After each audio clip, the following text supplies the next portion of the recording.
আজ আমরা শিখব কিভাবে ফটোশপে পুরনো ছবিকে ঠিক করা যায়। দেখুন এই ছবিটা। এবার এটাকে আমরা ফটোশপে ওপেন করে নেব। ওপেন করার পরে ফাইলটি যখন ওপেন হয়ে যাবে ফটোশপে, দেখুন কেমনভাবে আমরা এডিট করছি। সেম প্রসেস আপনাকে ফলো করতে হবে। ফাইলটি ওপেন হয়ে গেল। ওপেন হয়ে এবার আমি দেখে নেব কোথায় কোথায় ড্যামেজ হয়ে আছে বা নষ্ট হয়ে গেছে। তারপরে আমরা করব নতুন একটি পেজ নেব। আমি A4 করছি, আপনারা আপনাদের মন মতো করুন। যেমনভাবে করছি ঠিক তেমনভাবে করুন। তারপর ড্র্যাগ অ্যান্ড ড্রপ করবেন। ছবিটিকে টেনে A4 আনুন। A4 আনার পরে অ্যাডজাস্ট করে নিন আপনার মন মতো, আপনি যেমনটা করতে চাচ্ছেন। আমি ছবিতে যেমনটা করছি আপনি তেমনটা করুন। অ্যাডজাস্ট হওয়ার পরে আপনাকে যেতে হবে, অ্যাপ্লাই করে দিলেন। অ্যাপ্লাই করার পর আপনাকে যেতে হবে ইমেজে। আমরা এবার ইমেজে ক্লিক করব। ইমেজে ক্লিক করার পর অ্যাডজাস্টমেন্টের পর ব্রাইটনেস অ্যান্ড কন্ট্রাস্ট। এখানে গিয়ে ব্রাইটনেস অ্যান্ড কন্ট্রাস্ট যতটা দিলে ছবিটি মনে হবে আপনার ঠিক হয়ে গেছে, ঠিক ততটাই দিতে হবে। তারপর ওকে করে দিয়ে বাকি অংশটুকু যেখানে ফোট ফোট দাগ আছে বা কালচে দাগ আছে সেগুলো আমরা ইরেজার দিয়ে মুছে নেব।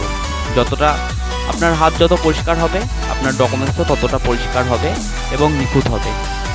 আপনার মাউস যতটা আপনি ভালোভাবে চালাবেন ততটা আপনার ডকুমেন্টসও আপনার নিখুঁত হবে। দেখুন আমি কেমন করে করছি, আপনিও ঠিক এমনভাবে করবেন। তারপর দেখবেন আমরা একটা নতুন ফাইনাল রেজাল্ট পাবো, যেটা দেখলে হয়তো অবাক হয়ে যাব আমরা। দেখুন একটা নষ্ট ডকুমেন্ট কীভাবে ঠিক হচ্ছে। আমাদের পুরো স্টেপটা স্টেপ বাই স্টেপ ফলো করতে হবে। আপনি যদি একটু ভিডিওটি মিস করেন তাহলে আপনি কিন্তু স্টেপ বাই স্টেপ ফলো করতে পারবেন না। দেখুন আস্তে আস্তে লেখাটা কেমন হয়ে যাচ্ছে, কেমন ছিল আর কেমন হচ্ছে। মানে এটা কি বলে হচ্ছে ফটোশপের ম্যাজিক। দেখুন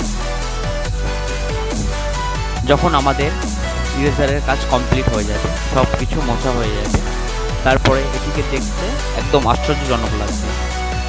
আপনার মনে হবে যে ডকুমেন্টসটি কেমন ছিল এবং কেমন হয়ে গেল, যা সত্যি কথা বলতে দেখার মতো। এটা আপনি কোনো ছবির সাথেও করতে পারেন।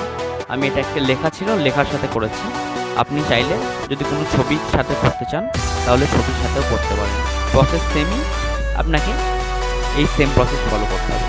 এবার দেখুন ছবিটি কেমন ছিল আর কেমন হয়ে গেছে। এবার আপনাকে ছবিটিকে সেভ করতে হবে। সেভ করতে হলে আপনাকে ফাইলে যেতে হবে। ফাইলে যাওয়ার পরে সেভ অ্যাজ করবেন। সেভ অ্যাজ করার পরে পিএনজি মোডটা কেটে আপনি যে ফরম্যাটে করতে চান, পিএনজি বা জেপিজি মোডে, আমি জেপিজি করছি। দেখুন এবার হচ্ছে আপনি নাম দিলে নাম দেবেন, কোনো নাম আপনার পছন্দ মতো, তারপর সেভ করে দিন, বাস কাজ complete. Thank you for watching. এরকম ভিডিও আরও নতুন নতুন দেখতে চাইলে আমাদের চ্যানেলকে সাবস্ক্রাইব করো এবং পাশে থাকা বেল আইকনটি অবশ্যই প্রেস করে দেবে। ধন্যবাদ, দেখা হচ্ছে পরের ভিডিওয়।